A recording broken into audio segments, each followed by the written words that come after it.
200 milliards de dollars. C'est un chiffre qui dépasse l'entendement. C'est plus que le produit intérieur brut de plusieurs pays réunis. Mais derrière cette fortune colossale, il n'y a pas de pétrole, pas de logiciels et pas de réseaux sociaux. Il y a du désir. En 1984, Bernard Arnault n'est qu'un promoteur immobilier de retour des États-Unis. Personne ne le connaît.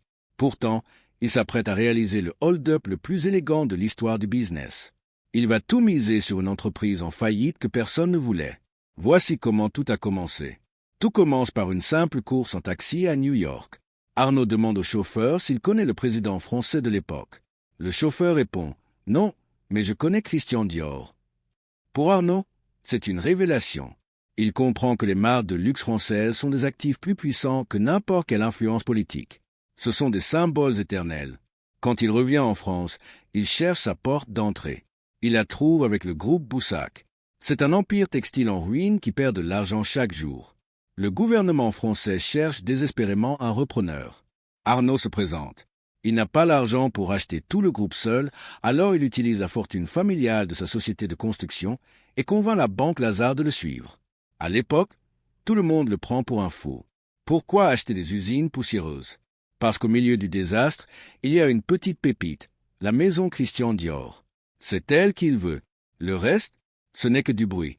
Une fois aux commandes, Arnault montre son vrai visage. Pour sauver Dior, il doit être impitoyable. Il sépare ce qui est rentable de ce qui ne l'est pas.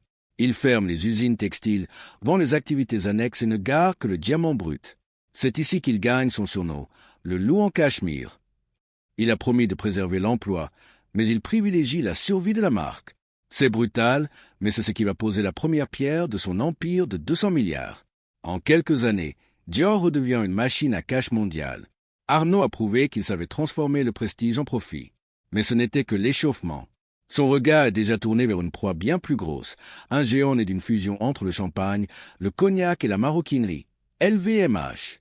Si cette vidéo vous a plu et que vous voulez comprendre comment il a orchestré la guerre interne la plus violente du luxe pour prendre le contrôle total du groupe, faites-le moi savoir en commentaire.